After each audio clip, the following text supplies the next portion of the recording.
Assalamualaikum warahmatullahi wabarakatuh.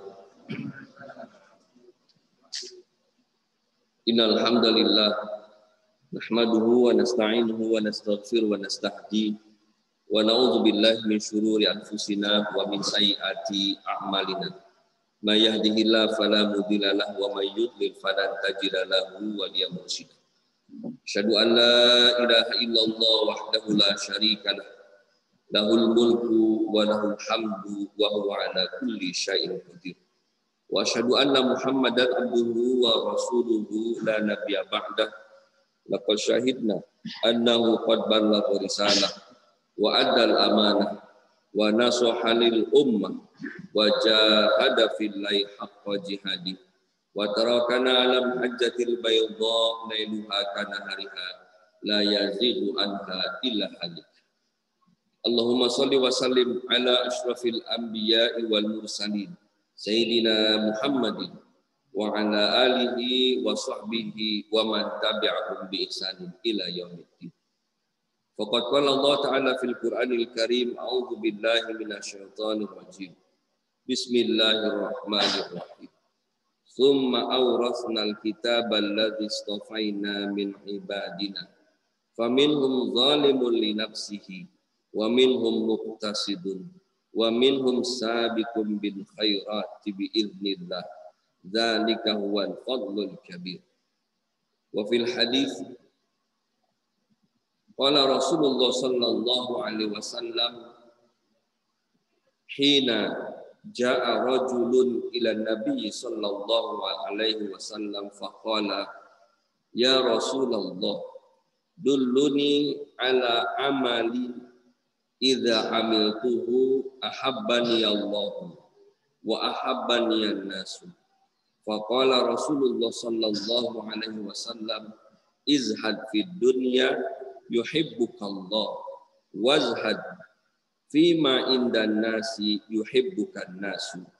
Hadisun hasanun rawahu al-Imam Ibnu Majah wa ghairuhu bi asanida hasan. Shadaqallahul azim wa shadaqa rasuluhun nabiyil karim wa nahnu ala dzalika minasyahidin asyakirin. Amma ba'du. Hadirin dan hadirat yang dirahmati Allah Subhanahu wa taala, jamaah salat subuh Masjid Al-Ikhwan yang berbahagia. Marilah sama-sama kita panjatkan puji dan syukur kita kehadirat Allah Subhanahu wa taala dengan limpahan nikmatnya, hidayah dan inayah Allah Subhanahu wa taala. Pada hari ini, pagi hari ini Allah Subhanahu wa taala memperkenankan kita semua untuk dapat melaksanakan salah satu kewajibannya, yaitu salat subuh berjamaah. Mudah-mudahan Allah Subhanahu wa taala menerima salat kita dan mengabulkan doa kita semua. Salawat dan salam semoga dilimpahkan kepada Nabi kita Nabi Muhammad sallallahu alaihi wasallam. Ikhwati iman yang dirahmati Allah Subhanahu wa taala, hadirin yang berbahagia, dalam kesempatan pagi hari ini kita juga bersyukur kepada Allah Subhanahu wa taala atas izin dari Allah Subhanahu wa taala, kasih sayang Allah Subhanahu wa taala, kita kembali dipertemukan oleh Allah Subhanahu wa taala untuk mengkaji hadis-hadis Rasulullah sallallahu alaihi wasallam. Yang tadi disampaikan sudah lebih dari 1 tahun, bahkan terakhir kapan juga lupa. Saking lamanya ya, kita dipisahkan oleh pandemi COVID-19. Mudah-mudahan Allah Subhanahu wa taala meluaskan ilmu kepada kita semua dan memudahkan untuk mengamalkannya. Jamaah sekalian dirahmati Allah Subhanahu wa taala, baik yang hadir di masjid maupun yang online di ruang Zoom. Dalam kesempatan pagi hari ini, di catatan saya, terakhir itu sudah sampai hadis 30.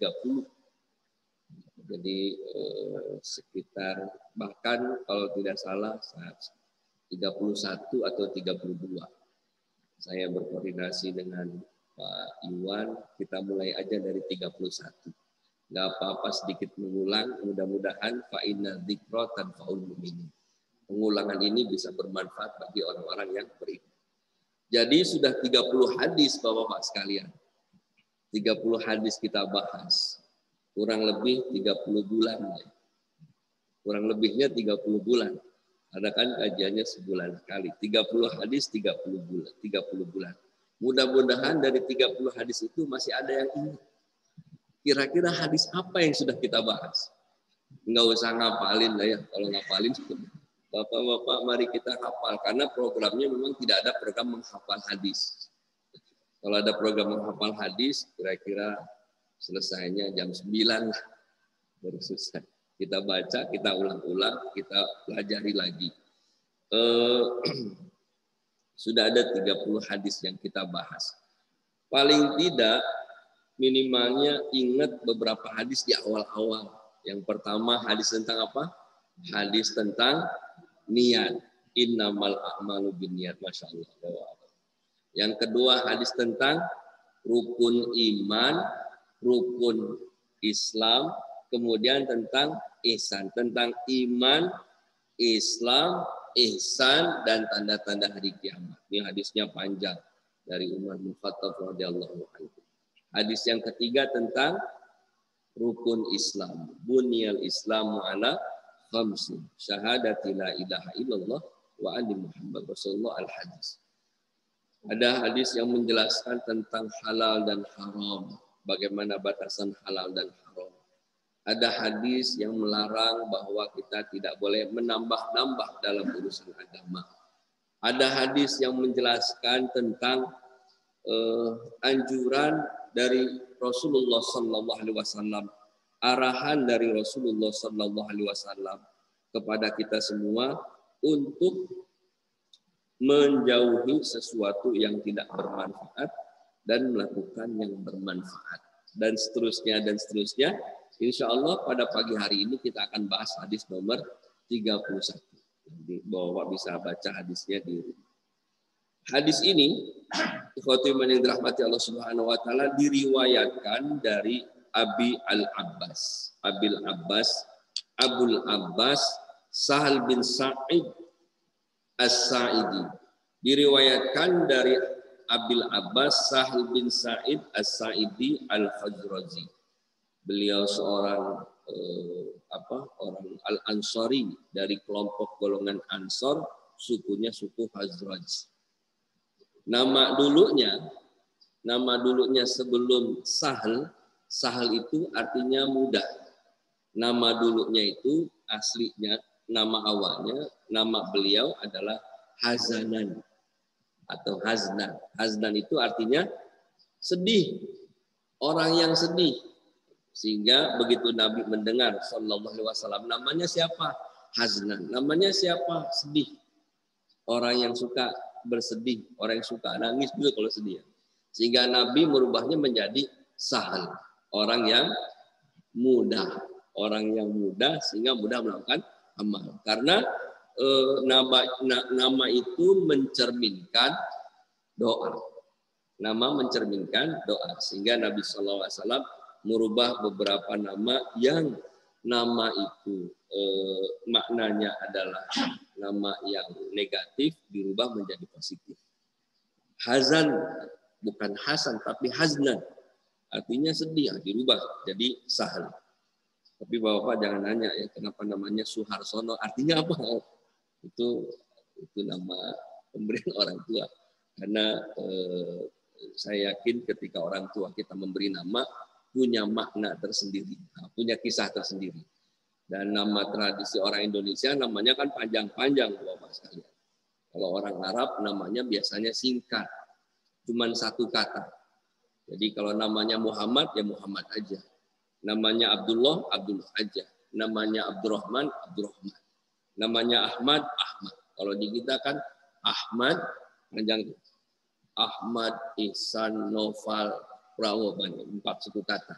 Kalau orang Arab cuma satu namanya, Muhammad. Nama keduanya, nama ayahnya. Nama ketiganya, nama kakeknya. Sehingga ketika kita nulis pendaftaran untuk identitas mau daftar umroh ataupun haji, maka kita diminta menulis sampai dengan nama 3. nama kakek, karena untuk identitas. Namanya Muhammad Abdurrahman Abdullah. Ada juga namanya seorang dosen Muhammad. Nama dia Muhammad, bapaknya namanya Muhammad, kakeknya juga namanya Muhammad. Ada juga Muhammad Mustafa. Berarti namanya Muhammad, bapaknya Muhammad, kakeknya Mustafa. Ini yang membedakan.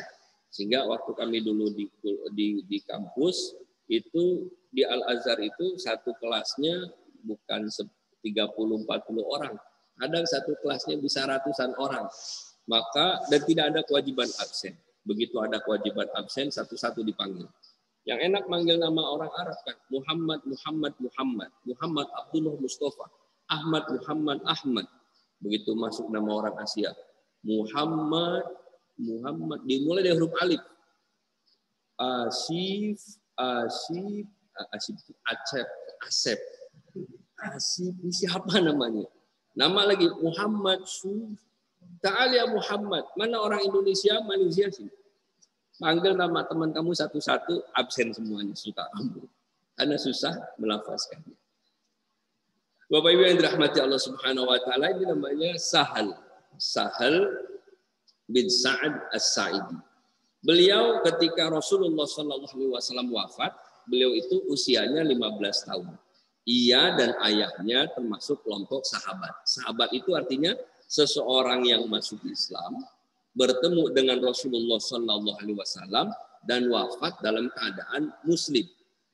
Islam bertemu dengan Rasul, wafat dalam keadaan Muslim. Karena ada orang yang Islam tidak bertemu dengan Rasulullah SAW dan wafat dalam keadaan Muslim. Ada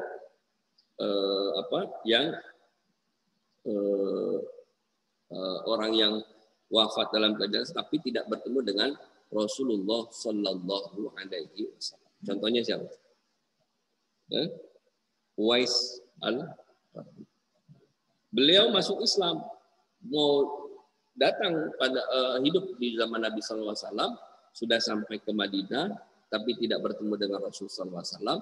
Akhirnya kembali ke Yaman karena dia melayani ibunya yang dalam keadaan sakit.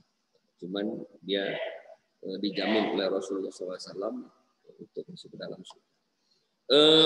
Kemudian dia hidup dan diberikan umur yang panjang sampai bertemu dengan Hajjaj bin Yusuf Al-Thaqafi.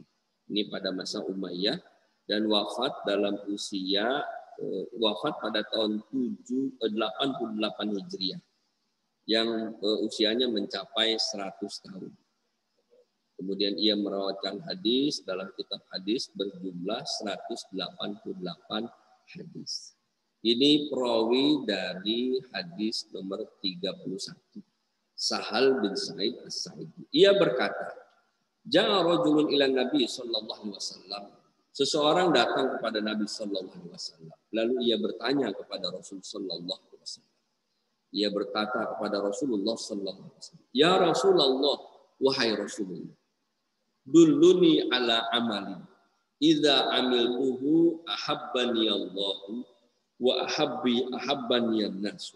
Wahai Rasulullah, tunjukkan kepadaku satu aktivitas, satu pekerjaan yang jika aku lakukan maka aku mendapatkan dua kebaikan. Apa kebaikan itu?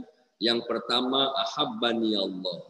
Allah mencintai aku, wa ahabbani an-nasu, dan orang-orang juga menyukai aku. Jadi ia ingin tahu apakah ada perbuatan yang menyebabkan Allah bisa mencintainya dan disukai oleh lingkungan sekitarnya. Bukan hanya sekedar yang penting Allah suka sama saya, nggak peduli lingkungan sekitar, tapi ia berusaha untuk bertanya kepada Nabi SAW, mengetahui tentang aktivitas tersebut menyebabkan ia dicintai oleh Allah Subhanahu wa taala dan juga oleh orang-orang yang ada di sekitar. Lalu Rasul sallallahu alaihi wasallam menjawab, izhad fid dunya yuhibbukallahu. Zuhudlah engkau terhadap dunia, maka Allah akan mencintaimu. Wazhad fima indan nas, dan zuhudlah engkau terhadap apa yang dimiliki oleh orang-orang, maka orang-orang atau masyarakat sekitar akan mencintai. Hadis ini diriwayatkan oleh Imam Ibnu Majah dan juga imam-imam yang lainnya dengan sanad yang sahih. Khotimah yang dirahmati Allah Subhanahu wa taala, pensyarah hadis ini mengatakan bahwa hadis ini memiliki dua sifat, yang memiliki dua wasiat dari Nabi Shallallahu Alaihi Wasallam yang sangat agung. Wasiat tersebut yang pertama adalah berzuhud terhadap dunia menyebabkan dicintai Allah.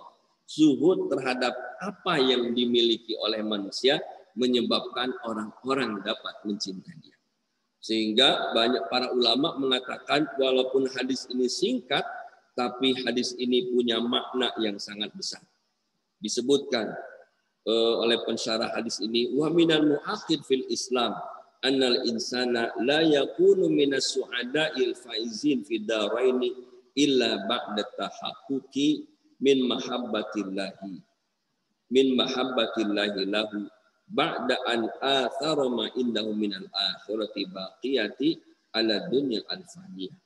Bahwa manusia tidak dapat mencapai kebahagiaan di dua tempat, dunia dan akhirat, kecuali setelah ia mendapatkan kecintaan Allah Subhanahu wa taala dengan lebih memprioritaskan dunia, dan mendapatkan kecintaan manusia ba'da an tarafat nafsuhu amma fi aidin nasi, setelah ia meninggalkan atau mengangkat dirinya dari kebutuhan orang-orang.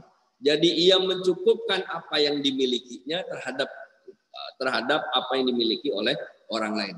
Tidak pernah hasut terhadap apa yang dimiliki oleh orang lain. Ketika orang lain bahagia, dia ikut bahagia. Orang lain senang, dia ikut senang. Bukan orang lain senang, dia menjadi susah. Orang lain bahagia, dia menjadi sedih. Tapi dia juga ikut merasakan apa yang dirasakan oleh orang-orang sekitar. Mencukupkan dirinya terhadap apa yang dimiliki oleh manusia atau masyarakat yang sekitarnya. Sehingga Ibnu Hajar Al-Haythami mengatakan bahwa hadis ini ahadul ahaditsa al-arba'ah allati 'alaiha midarul Islam. Bahwa hadis ini hadis yang 4 hadis yang mencakup mewakili ajaran-ajaran Islam. Apa 4 hadis tersebut? Imam Abu Daud mengatakan, ini banyak versinya menurut beberapa para ulama.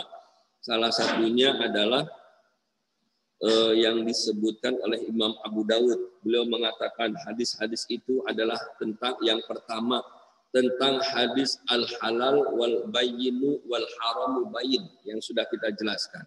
Ada lagi hadis yang pertama, innamal a'malu binniyat. Kemudian yang ketiga, innallaha thayyibun la yaqbalu illa thayyiban. Wa annallaha amaral mu'minina bima amara bihil mursalin. Kemudian yang keempat, min husni islamil mar'i tarkuhu ma la ya'ni.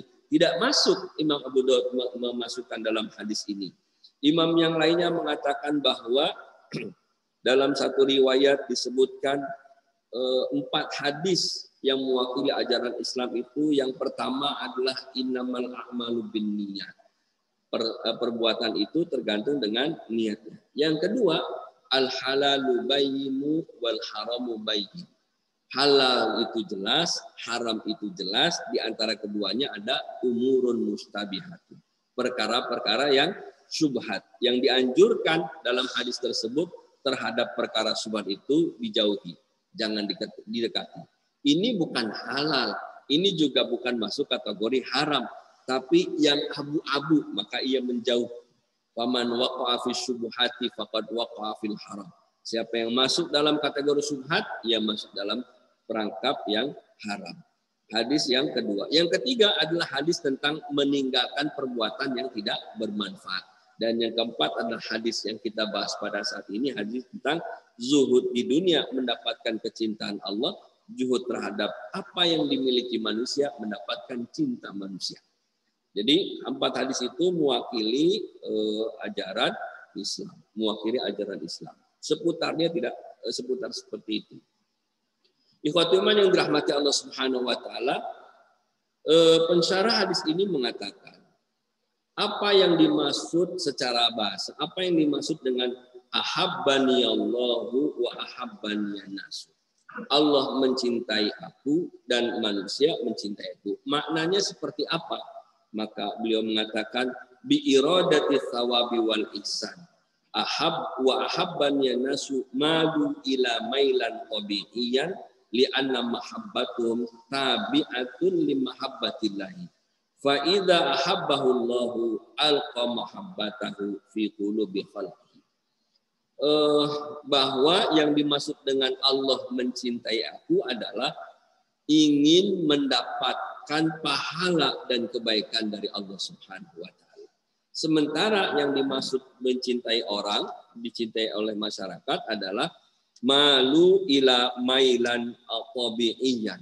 Ia cenderung kepada kecenderungan yang tabi'in, cenderungan yang natural, yang asli. Kenapa? Karena kecintaan manusia, kecintaan orang itu mengikuti kecintaan Allah Subhanahu wa taala. Ketika Allah sudah mencintainya, maka Allah akan mengendalikan hati seluruh manusia untuk juga mencintai dia.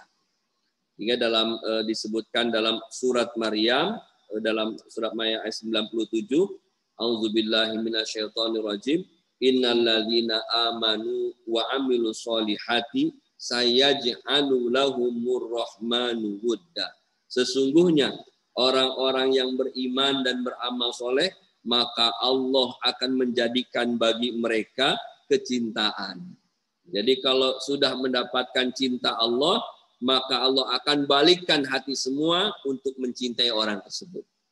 Sehingga yang prioritasnya mendapatkan cinta Allah Subhanahu wa taala. Lalu bagaimana kita mendapatkan cinta Allah? Maka disebutkan dalam hadis ini, mendapatkan cinta Allah dengan cara berzuhud terhadap dunia. Apa yang dimaksud dengan zuhud? Zuhud itu secara bahasa, al-i'radu 'ani syai'i ihtiqaran lahu. Menjauhi sesuatu karena menganggap sesuatu itu hina. Ini arti secara bahasa. Menjauhi sesuatu karena sesuatu itu hina. Sehingga ia tidak mau mengambil hal tersebut karena memang sesuatu yang hina. Sedangkan secara syar'i, definisi ringkasnya adalah akhdhu qadrad darurati minal halali al mutayakkinil halli. Mengambil porsi secukupnya sesuai dengan kebutuhannya dari sesuatu yang halal yang dia yakini bahwa itu adalah halal. Itu makna zuhud. Jadi zuhud itu mengambil sesuai dengan kebutuhannya dari yang halal yang dia yakini itu adalah sesuatu yang halal. Itu makna zuhud. Jadi zuhud itu secara syariatnya seperti itu. Mengambil sesuai dengan porsinya, sesuai dengan kebutuhannya. Ada air 3, ada 2. Ada 2 apa? 2 air minum. Ini saya sebutin, disangka iklan. Nah. Ada 2 air minum. Ini jelas bahwa air ini adalah air yang halal. Ini halal. Dan saya yakin bahwa air ini halal. Lalu berapa kebutuhan saya untuk air minum, untuk minum dari kedua air tersebut? Maka akhdud darurah, mengambil sesuai qadrat darurah, sesuai kebutuhan dengan cara apa? Saya cukup mengambil air minum ini 1. Sementara yang 2-nya enggak diambil. Itu yang dimaksud dengan zuhud. Jadi dimiliki, tapi diambil sesuai dengan porsinya. Itu yang dimana dengan zuhud. Jadi enggak minum semuanya. Kenapa? Kalau minum semuanya bisa kembung, kekenyangan. Bisa jadi bukan qadrat darurah, malah masuk dalam kategori berlebihan. Jadi cukup 1 yang saya minum, maka itu masuk qadrat darurah. Sementara disebutkan apa yang dimaksud dengan dan Dan zuhud terhadap dunia istisgharu sya'niha wa ihtiqarun laha litasbirillahi laha wa tahqiruhu laha wa tahdhiruhu minal ightirar. Dan mengecilkan dunia karena memang Allah Subhanahu wa taala membuatnya menjadi kecil. Jadi bukan mengecilkan dunia karena kita yang mengecil, karena Allah yang memerintahkan, Allah yang mengatakan bahwa dunia itu tidak ada apa-apanya. Dunia itu tidak seberapa. Sehingga perintah dari Allah Subhanahu wa taala jangan sampai melalaikan kehidupan dunia. Fala yaghurrannakumul hayatud dunya wala yaghurrannakum. Jangan sampai kita terlena menikmati sesuatu yang mubah. Ini kan halal. Tapi kita nikmati dua-duanya. Bahkan cukup satu diambil tiga. Pada akhirnya apa? Kalau cukup satu diambil tiga, kekenyangan. Kalau sudah kekenyangan, maka sulit beraktivitas. Mau sholat ngantuk, mau bangun qiyamul lail berat, dan lain sebagainya. Efek dari. Sehingga Allah Subhanahu wa taala mengatakan kepada kita semua, i'lamu annamal hayatud dunya la'ibun wa lahwun wa zinatun wa tafakhurum bainakum wa takatsurun fil amwali wal aulad. Ini Allah katakan bahwa sesungguhnya kehidupan dunia itu apa?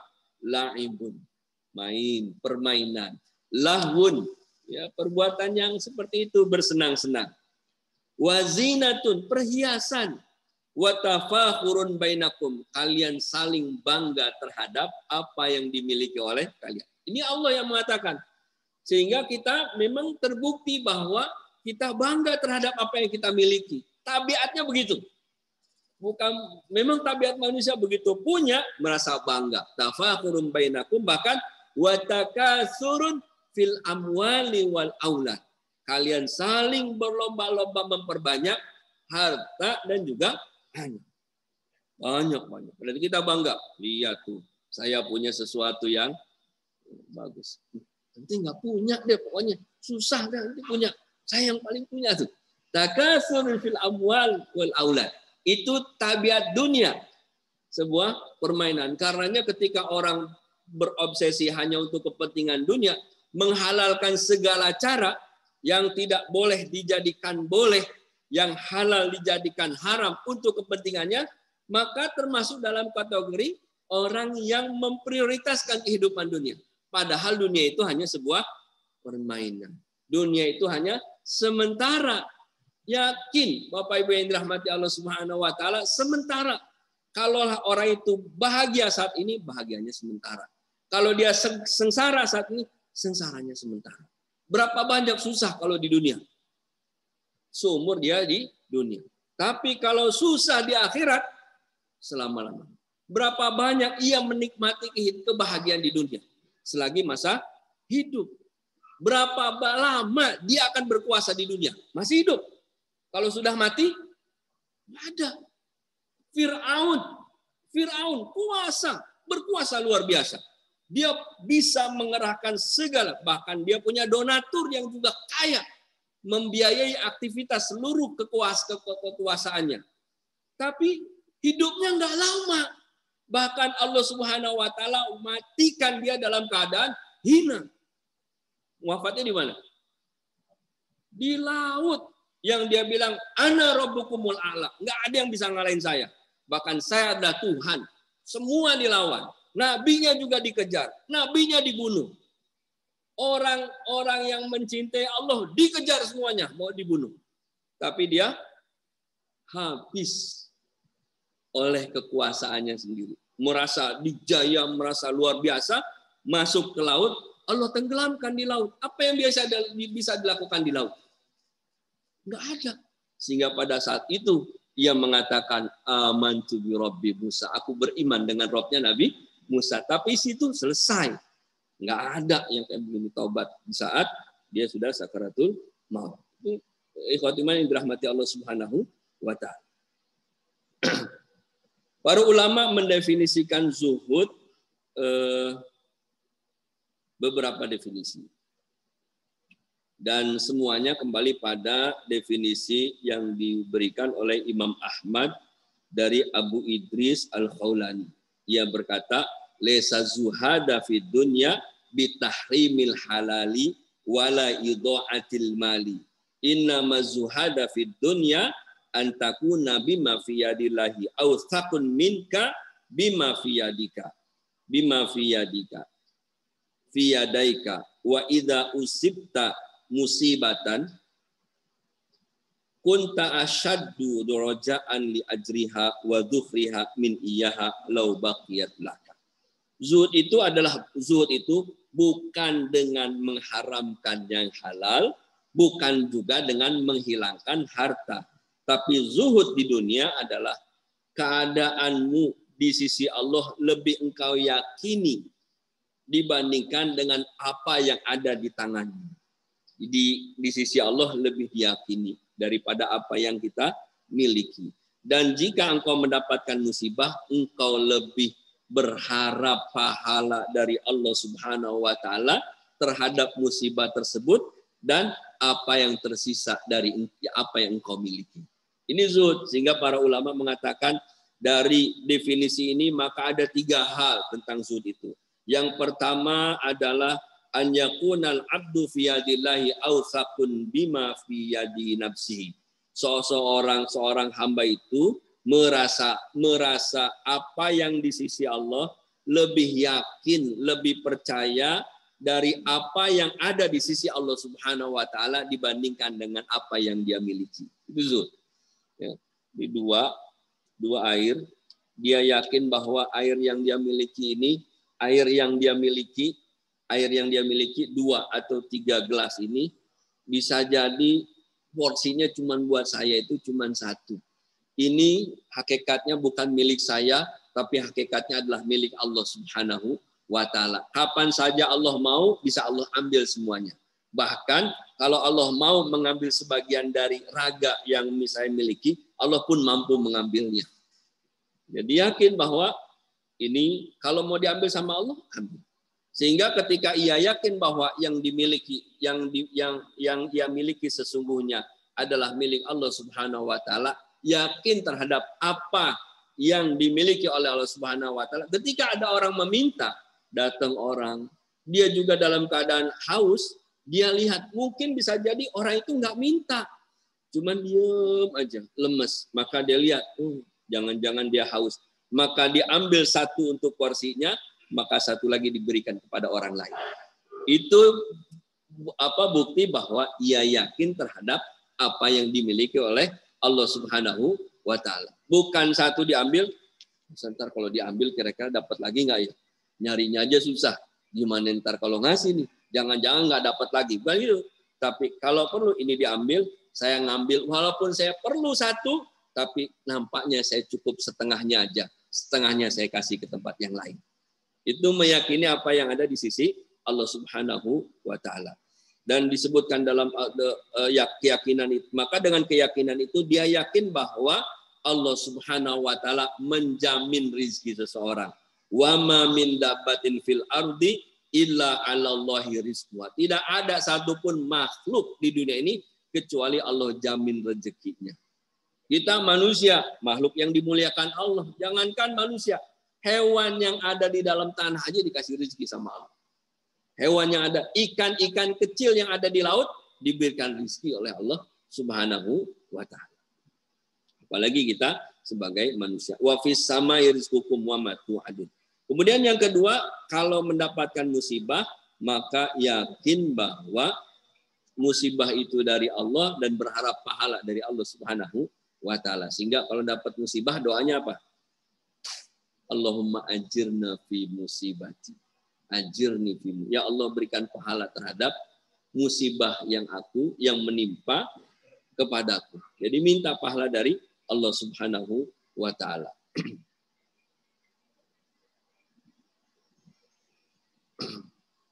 Yang ketiga, an yastawiya indal abdi hamiduhu wa dzami fil haqqi. Sama porsinya. Dipuji oleh orang atau dicela, ya posisinya sama. Tidak ada kalau dipuji dia banyak aktivitasnya jadi rajin. Kalau dihina jadi malas. Bapak luar biasa. Rajin banget Pak, akhir-akhir ini ke masjid. Tambah rajin ke masjid. Tapi begitu bilang, tumben Pak, datang ke masjid, biasanya nggak ke masjid lagi tuh.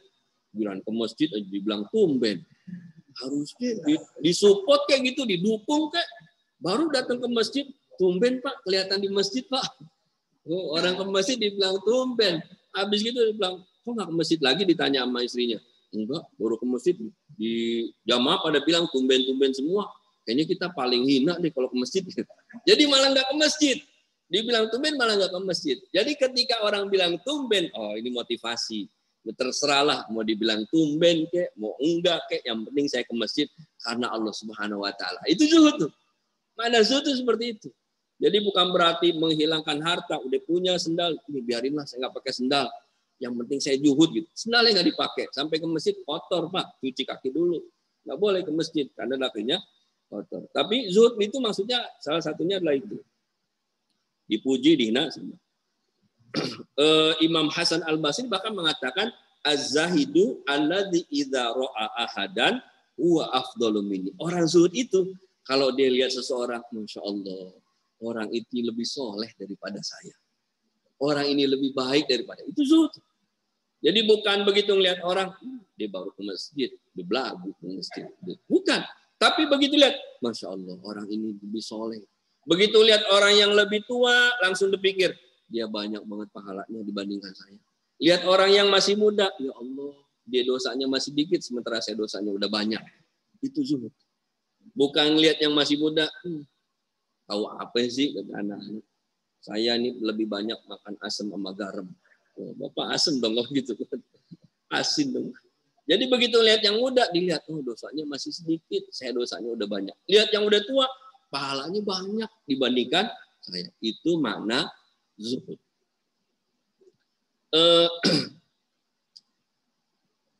Imam Az-Zuhri ketika ditanya tentang zuhud, ia menjawab, man lam yaghlub haram sabruhu wa lam yazghul halal syukru. Yang jika ia mendapatkan sesuatu yang haram, ia bersabar, lalu mendapatkan yang halal, ia juga bersyukur. Sufyan bin Uyainah mengatakan orang yang zuhud di dunia itu apabila ia mendapatkan nikmat ia bersyukur, jika ia diuji ia bersabar. Itu zuhud. Jadi nggak usah cari definisi yang lain. Dapat nikmat syukur apa enggak? Dapat musibah sabar apa enggak? Kalau dapat nikmat alhamdulillah bersyukur masuk kategori zuhud.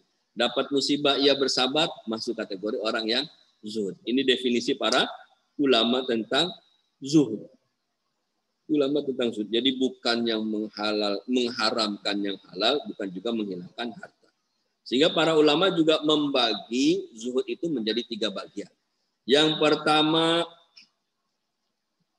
zuhud fi syirki wa fi ibadati wa fi ibadatin ma'abida min dunillahi. Zuhud terhadap perbuatan syirik dan semua aktivitas yang menyebabkan seseorang menyekutukan Allah Subhanahu wa taala.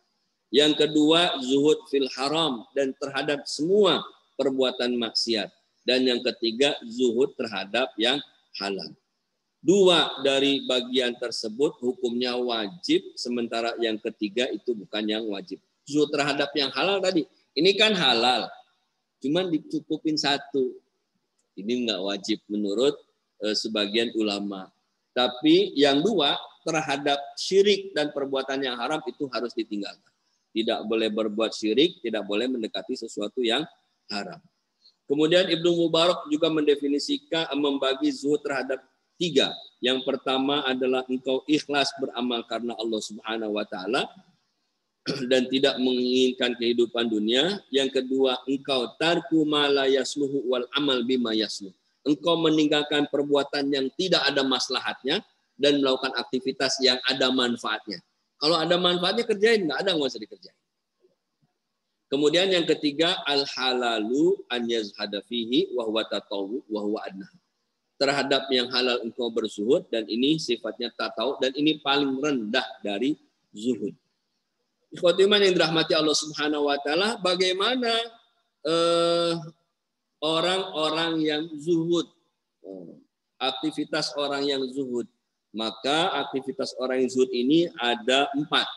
Yang pertama adalah Istihdorul akhirah, selalu menghadirkan kehidupan akhirat. Dengan menghadirkan kehidupan akhirat, sehingga ia yang terfikir olehnya adalah bagaimana posisinya di hari kiamat nanti, di yaumil hisab dengan Allah Subhanahu wa taala.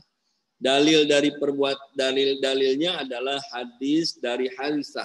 Ketika ditanya oleh Rasulullah SAW, kaifa asbahta, bagaimana pagimu hari ini, bagaimana kabarmu hari ini, maka ia menjawab, asbahtu mu'minan haqqan.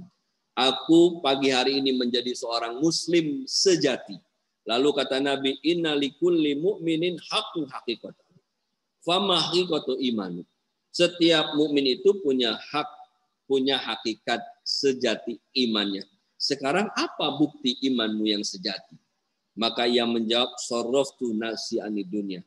Aku berpaling dari kehidupan dunia. Fastawa indi hajruha wa maduha. Wa ka'ani anzur ila arsil rabbi barizan. Sehingga aku seolah-olah aku melihat ars Allah Subhanahu wa taala dengan jelas, dan seolah-olah aku melihat penghuni surga dengan segala kenikmatannya, penghuni neraka dengan segala azabnya. Jadi melihat seperti itu. Lalu Nabi mengatakan, ya Haris arrafta falzam. Kalau begitu engkau sudah tahu, maka istiqomah terhadap apa yang engkau ketahui. Ini yang pertama, menghadirkan kehidupan akhirat. Yang kedua, menghadirkan sesungguhnya dunia itu syagilatun lil qulubi anillah. Kehidupan dunia itu kalau kita terus hanya mengurusi hal itu tersebut akan menyebabkan kita lupa, lalai dari Allah Subhanahu wa taala. Dan ini berpengaruh terhadap posisi kita di yaumil kiamah nanti. Kenapa? Summa latus'aluna yauma idzin anin naim. Karena kita semua akan ditanya tentang nikmat yang diberikan Allah Subhanahu wa taala kepada kita. Dikasih nikmat bisa hari ini melaksanakan sholat subuh dalam rangka apa? Ikut-ikutan, aktivitas rutin, atau dalam rangka bersyukur kepada Allah Subhanahu wa taala. Kalau dalam rangka bersyukur sehingga datang ke masjid untuk melaksanakan sholat subuh, maka ketika Allah tanya nikmat tersebut, poinnya plus. Oh ini ya. Ketika datang cuma ikut-ikutan, nggak enak kalau nggak sholat subuh ke masjid. Ntar ditanyain, nggak enak, malu. Masa pengurus nggak ke masjid? Maka contreng lagi tuh. Berarti bukan karena bersyukur, karena pengen dilihat contreng. Ditanya semuanya oleh Allah Subhanahu wa taala. Ditanya semuanya. Nikmat yang kita berikan. Bisa hadir di pengajian. Karena apa? Nggak enak kalau keluar. Habis saya duduknya posisinya paling depan. Kelihatan kalau keluar. Nah itu juga ditanya. Ditanya. Dan saya yakin nggak ada di sini. Nggak ada. Ini semuanya insya Allah. Kalau ditanya sama Allah, posisi kita semua naik derajatnya di sisi Allah di surga. Firdausil a'la. Amin. Kalaupun lagi pengajian ditanya, kenapa ngantuk? Capek. Iya ditanya. Udah dikasih nikmat bisa hadir pengajian, khusyuk. Gimana? Paham? Oh. Ngerti? Ngerti. Wah, udah paham semua tuh. Begitu ditanya ngerti, paham. Iya. Ngerti? Ngerti. Habis itu tadi Ustaz ngomong apa ya? Tanya lagi. Ini yang kedua. Yang ketiga, kasratu tabwadul fi tahsilid dunya ia bersusah payah untuk mendapatkan semua kehidupan dunia. Porsinya dihabiskan semuanya. Maka dalam hadis Nabi SAW, lau kana dunya ta'dilu indallahi junahu ba'udah masaka kafiran min hasyurbata ma'in.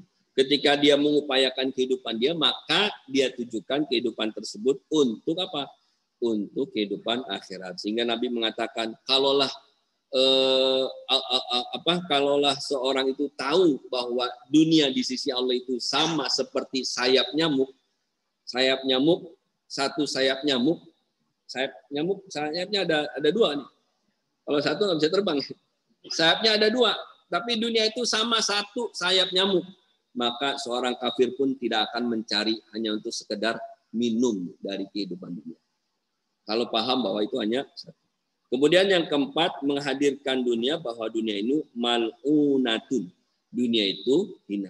Bukan karena dunianya yang hina, tapi aktivitas yang dilakukan di dunia itu menjadi hina.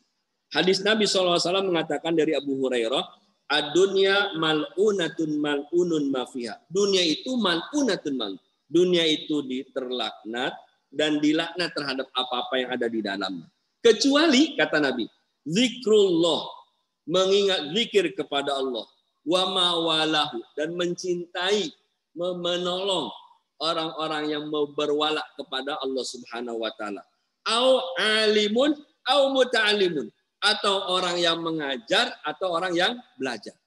Jadi Bapak-bapak yang dirahmati Allah Subhanahu wa taala, baik yang hadir secara offline di masjid ataupun yang online di ruang Zoom atau nanti di link YouTube, kita tidak termasuk ke dalam kategori yang terhina atau terlaknat di sisi Allah Subhanahu wa taala. Karena disebutkan dalam hadis Nabi, au alimun au muta'allimun, atau orang yang mengajar atau orang yang belajar. Dan kita masuk dalam salah satu kategorinya, atau orang yang belajar. Terhindar. Jadi selama kehidupan di dunia itu diisi dengan mengingat Allah, membantu orang yang mencintai Allah, belajar atau mengajar, maka terhindar dari laknat kehidupan dunia. Maka semangat menghadiri kajian itu betul-betul memang didasari menghindari semua yang tercela di dunia. Jadi masuk dalam kategori.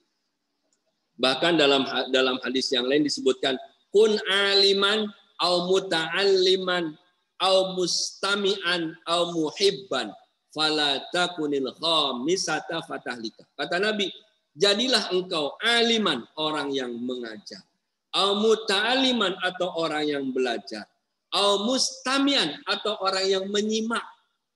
Jadi mustami'an itu kalimatnya istama'a yastami'u, bukan sami'a yasma'u. Kalau sami'a yasma'u itu mendengar. Kalimat hadisnya bukan mendengar. Karena bisa jadi di pengajian ada yang mendengar tapi nggak menyimak. Mendengar kan? Tapi nggak nyimak. Mendengar. Atau dia ada sibuk kirim WA atau ada status, nggak menyimak, tapi mustamian, dia mendengar, dia menyimak. Au muhibban, kalau nggak menyimak, mendengar dan menyimak, muhibban, paling nggak dia suka dengan kegiatannya.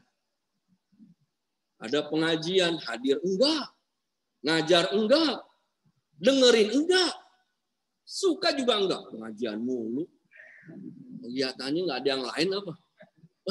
Ngaji. Kata Nabi, fala takunil, jangan jadi yang kelima.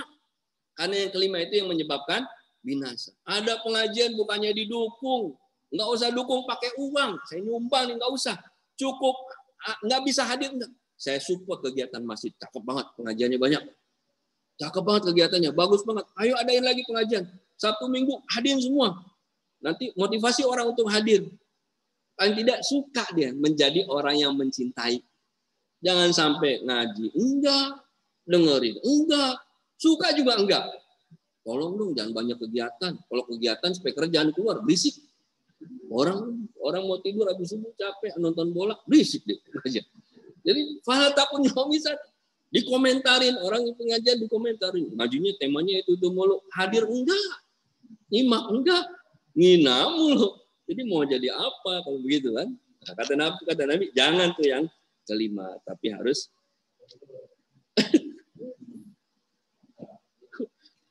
ya di sini nggak ada lah insya Allah. Ini nggak ada di sini, mas soleh semua. Amin.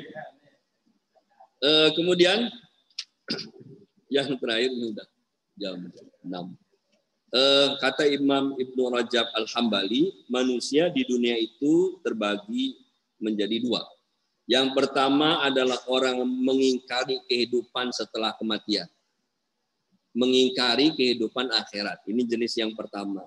Karena ada kelompok yang seperti itu. Kelompok yang seperti itu. Orang yang memang kehidupan dunianya itu hammuhum at-tamattu fid dunya waqtana mulidatiha qablal maut. Memang dia menikmati semua yang ada di dunia. Walladzina kafaru yatamatta'una wa ya'kuluna kama ta'kulul al-an'am an-naru maswana. Ini jenis yang pertama yang ia mengingkari kehidupan setelah kematian. Jenis yang kedua, orang yang meyakini ada kehidupan setelah kematian. Dan jenis yang ini juga dibagi menjadi tiga. Yang pertama, zalimun li nafsihi, yang zalim terhadap diri. Udah yakin, tapi masih zalim terhadap dirinya sendiri. Apa artinya zalim terhadap diri sendiri?